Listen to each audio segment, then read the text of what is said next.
very good morning to all of you. Welcome you all in class 11th economics. So as you know that we have continuously revising the chapter or studying the chapters of your microeconomics as well as the statistics for economics. So sometimes we are going through the statistics or sometimes we are going through the microeconomics. Okay. So in today's class we are going to discuss about some chapters or some topic of your microeconomics, right? So the topic will be related to your chapter 2 consumer equilibrium. Okay. So in today's class we are going to start with the new topic or the new concept, that is diminishing marginal utility. So law of diminishing marginal utility. So in today's class we are going to discuss about the law of diminishing marginal utility. Okay. So let's get started. Okay, so the topic क्या है यहाँ पे, that is law of diminishing marginal utility. Diminishing marginal utility.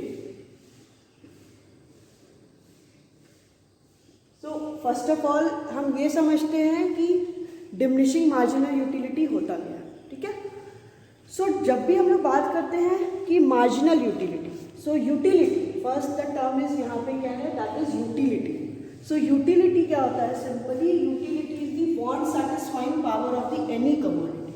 For example कोई भी commodity अगर as a consumer हम consume कर रहे हैं, ठीक है, एज अ कंज्यूमर हम कोई भी कमोडिटी को कंज्यूम कर रहे हैं, उस कमोडिटी को कंज्यूम करने पे उस कमोडिटी की कितनी पावर है जो हमें सेटिस्फेक्शन दे रही है, that is called the utility. ठीक है. अब जैसे क्या होता है कि जब भी हम लोग कोई कमोडिटी कंटिन्यूसली कंज्यूम करते हैं, कोई भी कमोडिटी अगर कंटिन्यूसली क्या है कंज्यूम होती रहती है, तो जो भी हमको उससे सेटिस्फेक्शन मिलता रहता है वो क्या होता जाता है, कम होता जाता है. फॉर एग्जाम्पल अगर कोई भी कमोडिटी हम कंज्यूम कर रहे हैं, for example if we are taking the first chapati और रोटी हम लोग खाते हैं तो सबसे ज़्यादा उसमें हमको सेटिस्फेक्शन मिलता है. बट जैसे ही हम लोग सेकेंड खाते हैं, क्योंकि सेकेंड खाते हैं तो हमारा ऑलमोस्ट पेट क्या है, स्टमक भर जाता है, तो फिर हम लोग क्या है कि उससे हमें थोड़ी सी कम सेटिस्फेक्शन मिलती है. फिर जब नेक्स्ट हम लोग जाते हैं थर्ड रोटी, तो हमको जो सेटिस्फेक्शन मिल रही है वो उससे भी कम हो जाती है. तो मार्जिनल यूटिलिटी, यूटिलिटी मीन्स जो भी पावर है कमोडिटी की हमें कंज्यूम जो हम कर रहे हैं वो सेटिस्फाई करने की यूटिलिटी. मार्जिनल यूटिलिटी जैसे ही कोई एडिशनल यूनिट हम कंज्यूम करते जाते हैं तो जो भी सेटिस्फेक्शन हमको उससे मिल रहा है it also be decline, that is called the marginal utility. ठीक है. फिर इसमें बात आती है कि the law of diminishing marginal utility, in short इसको हम लोग DMU भी बोलते हैं, DMU. समटाइम्स क्लास में मैं पूछती हूँ कि व्हाट इज DMU, तो किसी को यही नहीं पता होता है कि DMU होता है. ठीक है. तो DMU is the diminishing marginal utility. ठीक है. फिर कह रहा है कि the law was first given by the German economics, that is Gossen. ये जो टर्म था डिमिनिशिंग मार्जिनल यूटिलिटी, ये जो टर्म था, ये टर्म सबसे पहले कौन दिया था, it is given by the German economics. German economist कौन थे, दैट इज गॉसेन, GOSSEN, गॉसेन. गॉसेन ने सबसे पहले इस टर्म को दिया था. ठीक है. फिर कह रहा है कि that is why it is also popularly known as the Gossen's first law of consumption.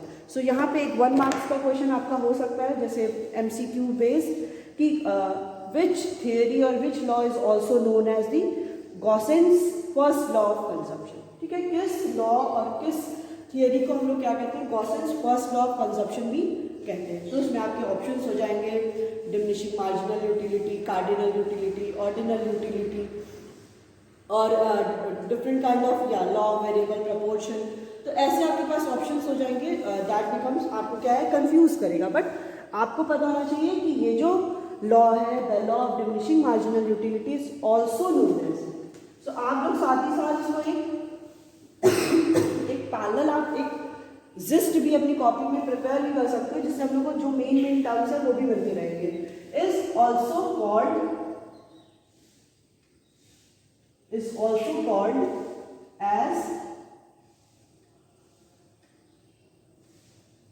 Gauss's first law of consumption. Gauss's first law of consumption. ठीक है, गॉसन का ये फर्स्ट लॉ है कंजप्शन का. ठीक है,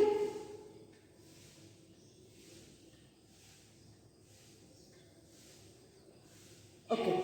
नेक्स्ट क्या है, कह रहा है कि this law states that the stock of goods for consumption increases, the utility derive from it decreases. ठीक है, ये लॉ ये कहता है कि जैसे ही हम जो डिफरेंट स्टॉक ऑफ गुड्स को लेते हैं, ठीक है, डिफरेंट स्टॉक ऑफ गुड्स को हम जो कंज्यूम कर रहे हैं, कोई भी गुड्स अगर कंज्यूम कर रहे हैं, जैसे मैंने एग्जाम्पल लिया ब्रेड का ले लिया या रोटी का ले लिया या चॉकलेट का ले लिया, किसी का भी एग्जाम्पल ले लिया, जैसे ही हम लोग उसका कंजप्शन का स्टॉक जो भी क्वांटिटी है उसको इंक्रीज करते जाएंगे, तो जो भी हमें उससे कंजप्शन मिल रहा है वो कंजप्शन क्या होता जाएगा, जो भी सेटिस्फेक्शन मिल रहा है, सेटिस्फेक्शन जो भी हमें सेटिस्फेक्शन मिल रहा है वो सेटिस्फेक्शन क्या होता जाएगा, वो डिक्रीज करता चलेगा. ठीक है, यही स्टेटमेंट है कि this law states that the stock of goods, कि जो भी स्टॉक है गुड्स का, फॉर कंजप्शन इंक्रीजेस, कंजप्शन के लिए वो अगर इंक्रीज होता है तो द यूटिलिटी डिराइव फ्रॉम, जो भी यूटिलिटी हमको इससे मिल रही है वो यूटिलिटी क्या होती जाएगी, डिक्रीज करती जाएगी. ठीक है, so Marshall law state the law as the additional benefit which a person derive from a given increase of his stock of a thing diminishes with the every increase in the stock that he already has. वही same चीज़ कि जैसे consumer क्या करेगा, अपना consumption increase करता चला जाएगा, जो भी उसको उससे सेटिस्फेक्शन मिल रहा है वो उससे फॉल करता चला जाएगा. ठीक है, फिर according to the law of DMU law के according a consumer consume more and more unit of a commodity, marginal utility derive from an additional unit goes on falling. ठीक है, जैसे ही कंज्यूमर क्या करता है, कंज्यूमर कंज्यूम करता है more and more units, वो मोर एंड मोर यूनिट्स को वो जैसे ही क्या करता है, कंज्यूम करता है, जैसे ही स्टार्ट कर देगा वो कंजप्शन उसका ज़्यादा, तो जो भी उसको उससे सेटिस्फेक्शन मिल रही है वो क्या होता जाएगा, इट फॉल्स, वो हमेशा क्या करता जाएगा, फॉल करता जाएगा.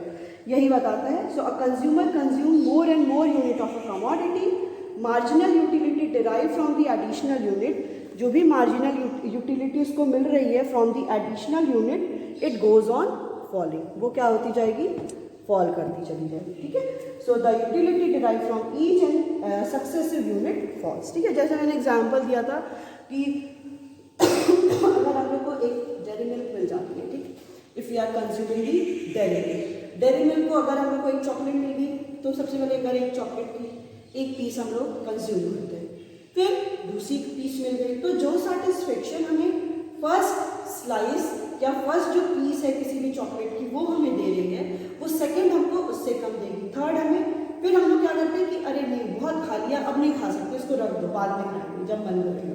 तो इससे क्या हो रहा है कि जो भी हमें सेटिस्फेक्शन मिल रहा है from consuming the those commodity, वो क्या होता जाता है, वो सेटिस्फेक्शन फॉल करता जाता है. यही बताता है डिमिनिशिंग मार्जिनल यूटिलिटी. आप अपने रियल लाइफ को भी से कनेक्ट करोगे तो आप यही पाओगे कि वो satisfaction it always goes on decreasing. ठीक है, फिर कह रहा है कि हाँ, सबसे most important assumptions of the law of DMU. So as I already told कि पूरी इकोनॉमिक्स किस पे बेस्ड है, असम्पशन पे. हम लोग कुछ भी थियरी लॉ लेकर आते हैं तो सबसे पहले आप देखे होंगे कोई भी लॉ पढ़ा होंगे, लॉ वेरिएबल प्रपोर्शन पढ़ा, लॉ ऑफ डिमांड पढ़ा, लॉ ऑफ सप्लाई पढ़ा, कोई भी लॉ पढ़ रहे हैं तो सबसे पहले क्या आ जाता है कि असम्पशंस होता है कि ये चेंज नहीं होगा, शॉर्ट रन में ही बात करेंगे या कंडीशन ऐसी ही होगी. क्यों? क्योंकि अगर साइमल्टेनियसली वो सारी चीज़ें चेंज होती जाएंगी तो भी जो लॉ है वो इनवैलिड हो जाएगा, वो लॉ करेक्ट प्रूफ नहीं होगा. ठीक है, फिर इसी पे बात आती है assumptions of the law of DMU कि लॉ ऑफ DMU के असम्पशंस यहाँ पे क्या क्या है. तो सबसे पहला है असम्पशंस.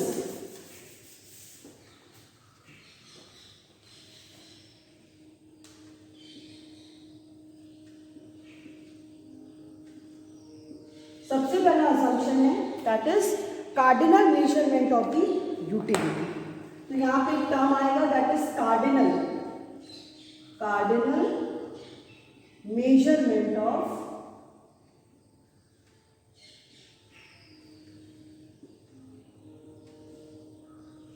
यूटिलिटी।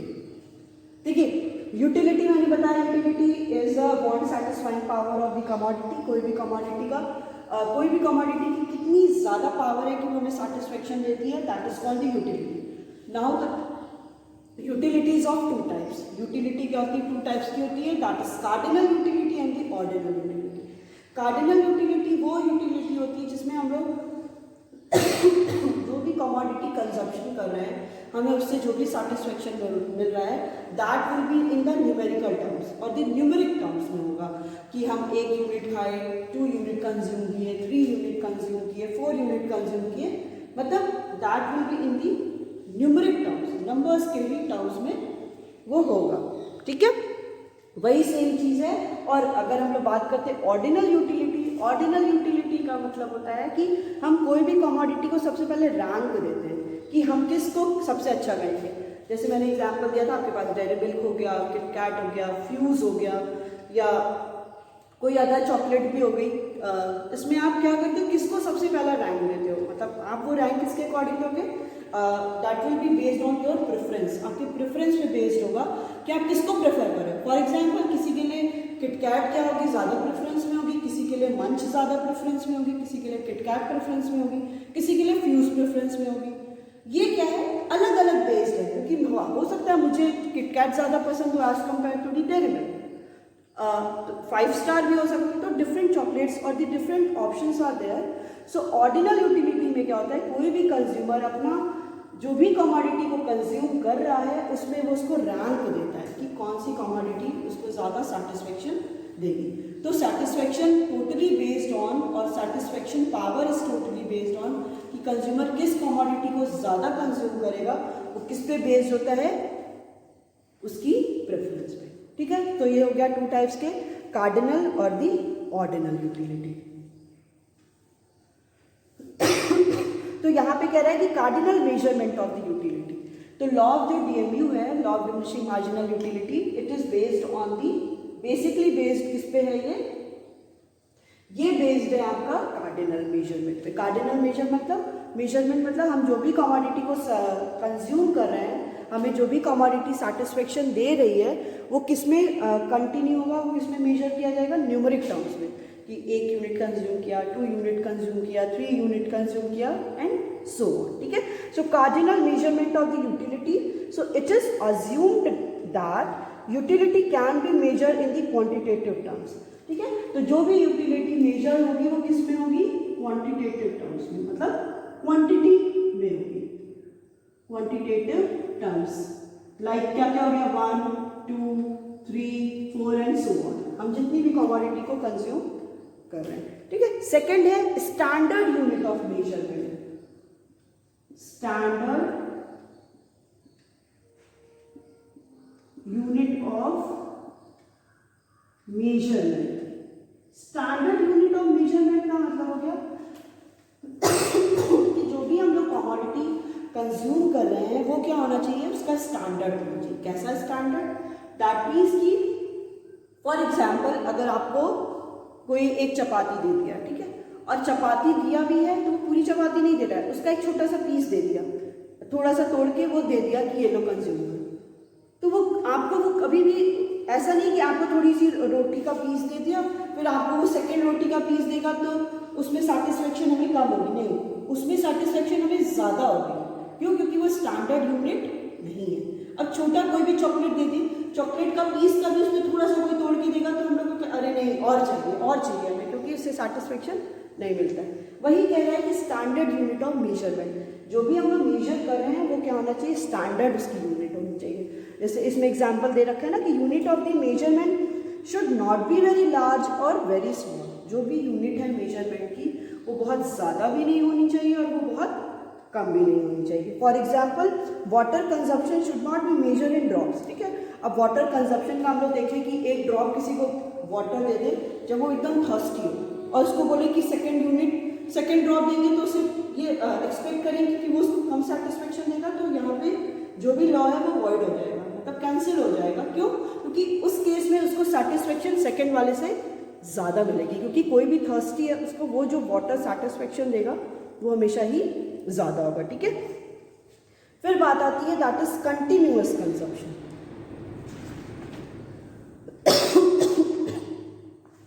कि जो भी कंजप्शन है वो क्या होना चाहिए, कंटिन्यूअस होना। जैसे मैंने एग्जांपल दिया था ना डेयरी मिल्क का, कि अभी हम लोग थोड़ा सा डेयरी मिल्क कंज्यूम करते हैं, उसकी 2-3 पीस खाते हैं, फिर क्या कहते हैं कि नहीं अभी नहीं खाएंगे, बाद में उसको कंज्यूम करेंगे। तो उस केस में क्या होगा कि हमें जब हम शाम को या इवनिंग में या नाइट में उस कमोडिटी का कंजप्शन करेंगे, डेयरी मिल्क का कंजप्शन करेंगे, तो वो हमें सेटिस्फेक्शन ज़्यादा देगा, ऐसा नहीं कि सेटिस्फेक्शन कम हो जाएगा। इसीलिए बोला जा रहा है कि जब भी हम ये लोग लॉ की बात करेंगे उस केस में कंजप्शन क्या होना चाहिए, वो कंटिन्यूअसली होना चाहिए। अगर एक चॉकलेट मिली तो हम कंटिन्यूअसली उस चॉकलेट को खाते रहेंगे, तब हमारा कंजप्शन फॉल करता जाएगा। नहीं तो कुछ अभी खाएं, कुछ दोपहर में खाएं, आफ्टरनून में, देन इवनिंग में, देन नाइट में, तो वो हमें सेटिस्फेक्शन हमेशा बढ़ता जाएगा, ठीक है। इसीलिए बोला जा रहा है कि दैट इज कंटिन्यूअस कंजप्शन। जो भी कमोडिटी हम लोग लेते हैं वो क्या होना चाहिए, उसका कंजप्शन कंटिन्यूअस होना चाहिए, ठीक है, कंटिन्यूअस कंजप्शन। फिर इसमें कह रहा है कि there should not be time gap between the consumption of the successive unit of a commodity. कि जो भी कोई भी टाइम गैप नहीं होना चाहिए किसके बीच में, कोई भी सक्सेसिव यूनिट, मतलब एक जो कंज्यूम करें उसके बाद की जो भी यूनिट हम लोग कंज्यूम करें उसके बीच में कोई भी गैप नहीं होना चाहिए। For example, first chocolate in the morning, second in the evening, the law will not hold good in such case, ठीक है। उस केस में ये कोई भी लॉ गुड नहीं होगा कि जैसे ही वो गैप आता जाएगा, ठीक है। नेक्स्ट आता है that is MU of a rupee remains constant. Marginal utility,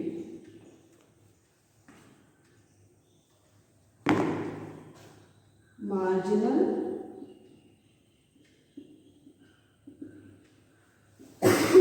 utility of a rupee remains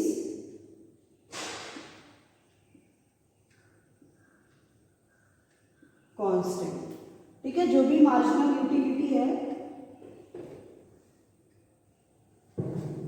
जो भी मार्जिनल यूटिलिटी है रुपी की मार्जिनल यूटिलिटी, जिसको हम लोग MUM बोलते हैं, marginal utility of money, it will remains the constant. देखिए क्या कह रहा है, MU ऑफ अ रूपी की मार्जिनल यूटिलिटी ऑफ अ रूपी क्या होता है। सो MU ऑफ अ रूपी is the purchasing power of a रूपी। देखो मार्जिनल यूटिलिटी ऑफ मनी और रूपी का मतलब क्या होता है कि ये मनी की परचेजिंग पावर बता रही है, पर मनी की purchasing power in a terms of the amount of satisfaction a consumer receives from the consumption of the good. मतलब फॉर एग्जाम्पल, अगर कंज्यूमर के पास, if the consumer have 10 rupees, consumer के पास 20 रुपीज़ है, एग्जाम्पल ले लेते हैं, तो उस 20 रुपीज़ की कितनी पावर है, उस 20 रुपीज़ से कंज्यूमर कितनी कमोडिटी को परचेज कर रहा है, और वो सारी कमोडिटी कंज्यूमर को कितना ज़्यादा सेटिस्फेक्शन दे रही हैं, उसको बोलते हैं मार्जिनल यूटिलिटी ऑफ मनी और रुपी। फॉर एग्जाम्पल, कंज्यूमर के पास 20 रुपीज़ है, ठीक है, कंज्यूमर उसको मार्केट में लेके जाता है। अब उस 20 रुपीज़ से कंज्यूमर सबसे पहले उन सारे गुड्स को खरीदेगा, परचेज करेगा जो उसको सबसे ज़्यादा सेटिस्फेक्शन देता है। फॉर एग्जाम्पल 20 की जगह पे अगर हम लोग 100 ले लेते हैं, क्योंकि ये बहुत कम रुपीज़ है, वो 100 रुपीज़ लेके मार्केट में जा रहा है, उस 100 रुपीज़ से वो सबसे ज़्यादा सबसे पहले वो क्या प्रेफर करेगा, वो सबसे पहले प्रेफर ये करेगा कि उसे क्या होना चाहिए, उसके पास राइस होना चाहिए, उसके पास पल्स होना चाहिए, उसके पास फ्लावर होना चाहिए, आटा होना चाहिए, जिससे वो अपने घर का जो भी सेटिस्फेक्शन, फिर उसके साथ वो देखेगा शुगर होगा कि नहीं, मिल्क है कि नहीं। वो जितनी भी कमोडिटी अगर ले रहा है, 5 कमोडिटी ले रहा है, 6 कमोडिटी ले रहा है और 7 कमोडिटी ले रहा है, वो कमोडिटी की कितनी पावर है, क्योंकि कंज्यूमर ने उसी 100 रुपीज़ से वो सारी कमोडिटी को परचेज किया है, तो उनकी कितनी पावर है कि जो कंज्यूमर को सेटिस्फेक्शन दे रहा है, ठीक है। फिर वही कह रहा है कि MU of a rupee is the purchasing power of a रूपी। ये परचेजिंग पावर है रूपी की in terms of the amount of a satisfaction, किसके टर्म्स में, कंज्यूमर को सेटिस्फेक्शन कितना मिला है, अ consumer receives from the consumption of the good. जब कंज्यूमर उन कमोडिटी को कंज्यूम कर रहा है, उसको कितना सेटिस्फेक्शन मिला है जो वो उस रुपीज से कमोडिटी को परचेज किया है, that is called the marginal utility. So in this case जो भी कंज्यूमर को एमयू ऑफ अ रुपी है, मार्जिनल यूटिलिटी रुपी की है, वो क्या है, वो सेम है। मतलब अगर कंज्यूमर के पास वही 20 रुपीज़ है, उसी से कंज्यूमर डिफरेंट कमोडिटी को कंज्यूम कर रहा है, वो हर एक यूनिट पे, अगर वो 1 यूनिट खरीद रहा है, 2 यूनिट परचेज कर रहा है, 3 यूनिट परचेज कर रहा है, वो हर एक यूनिट पे क्या है, that will be the same in the question. ठीक है, इस लॉ में ये सारी चीज़ें क्या होंगी, that will be the same. Next है फिक्स्ड इनकम एंड प्राइस।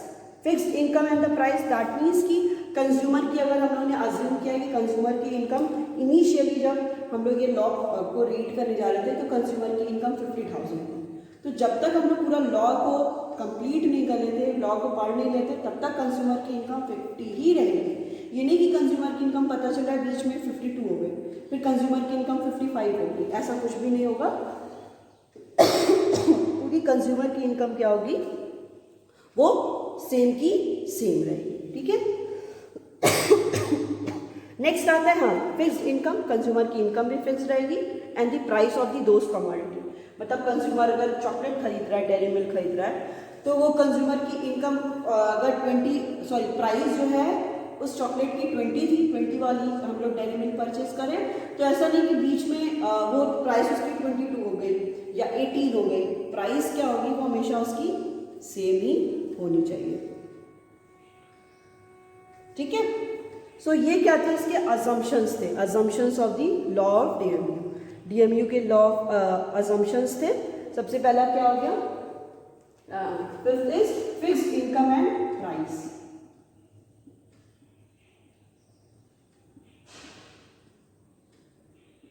कि इनकम भी कंज्यूमर की फिक्स्ड होगी और कमोडिटी का प्राइस भी क्या होगा, वो भी फिक्स्ड होगा। ठीक है, तो लॉ ऑफ डीएमयू क्या कहता है, law of DMU says that as a consumer consumes more and more unit of a commodity, जैसे ही कंज्यूमर क्या करता है, more and more unit of a commodity को कंज्यूम करता है, so the utility, the additional utility derive from the consuming the those commodity, it starts to fall. वो क्या करने लगेगी, फॉल करने लगेगी। ठीक है, क्योंकि मैंने एग्जांपल भी दे दिया कि जैसे ही कंज्यूमर कंजप्शन इंक्रीज करता है तो जो भी उससे इसको सेटिस्फेक्शन मिलता है वो फॉल करता जाता है। फिर आता है assumptions of the law of DMU, कि जो भी लॉ ऑफ डीएमयू हम लोग पढ़ रहे हैं उसके अजम्पशंस क्या क्या हैं। सबसे पहला इसका अजम्पशन क्या था, आप इस सारे अजम्पशंस को एकदम दिमाग में रख लीजिए, ये सारे बहुत इंपॉर्टेंट है। जब भी हम लोग लॉ पढ़ेंगे तो सबसे पहले लॉ तभी वैलिड होता है जब ये सारे हम लोग अजम्पशन लेके चलें, क्योंकि अगर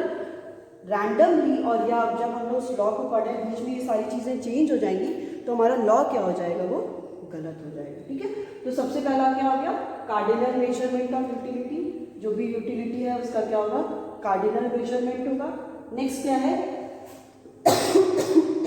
sorry, next will be standard unit of measurement. जो भी हम लोग मेजरमेंट के लिए ले रहे हैं उसका स्टैंडर्ड यूनिट होगा। Next will be the continuous consumption. जो भी कमोडिटी का कंजप्शन कर रहे हैं वो क्या होना चाहिए, उसमें कोई भी ब्रेक नहीं होना चाहिए, वो हम लोग का क्या होना चाहिए, कंटिन्यूअस होना चाहिए, उसमें कोई भी ब्रेक नहीं होना चाहिए। नेक्स्ट है marginal utility of a rupee remains constant. आपको याद होगा consumer equilibrium in case of 2 commodity और 1 commodity we have already discuss, जिसमें हम लोग पढ़ते थे ना MUX is equal to MUM, MUX upon PX is equal to MUY upon PY which is equal to the MUM। तो वही होता है मार्जिनल यूटिलिटी ऑफ मनी। मतलब कोई भी मनी की कितनी पावर है। फॉर एग्जाम्पल आपके पास आपको पॉकेट मनी मिल गई 500, उस 500 में कितनी पावर है कि आप कौन सी कमोडिटी, आप सबसे पहले उस 500 को पाओगे, सबसे पहले JHV जाएंगे, JHV जाने के बाद क्या क्या बर्गर खाना है, पिज्ज़ा खाना है ना, हम लोग तुरंत लिस्ट करने लगती है कि हमको क्या क्या उन रुपी से करना है, वो ये करना है, ये करना है। तो वही 500 की कितनी पावर है कि कोई भी कंज्यूमर को वो कितना ज़्यादा सेटिस्फेक्शन दे रही है। यही होता है marginal utility of a money. ठीक है, फिर नेक्स्ट क्या था, fixed income and the price. Fixed income means consumer की जो भी इनकम है उस केस में कंज्यूमर की इनकम फिक्स्ड रहेगी, कंज्यूमर की इनकम में कोई भी चेंजेस नहीं आएगा। ठीक है, कंज्यूमर अगर 10,000 ही पा रहा है पूरे, जब तक हम लोग लॉ को स्टडी कर रहे हैं तो वो 10,000 ही होगी। जब तक उस अगर पिज्ज़ा लेते हैं या बर्गर लेते हैं, बर्गर की प्राइस अगर 550 है तो उस पूरे टाइम पे वो बर्गर की प्राइस 50 ही रहेगी। ठीक है, तो इसमें cardinal measurement of utility, standard unit of measurement, continuous consumption, marginal utility of a rupee remains constant, marginal utility उस 100 रुपीज़ में जितनी कमोडिटी हम लोग पहले खरीद रहे थे अभी भी उतनी ही कमोडिटी खरीद पाएंगे, और fix income and the price, जो भी इनकम है वो भी फिक्स होगी और price of the commodity that will always be same.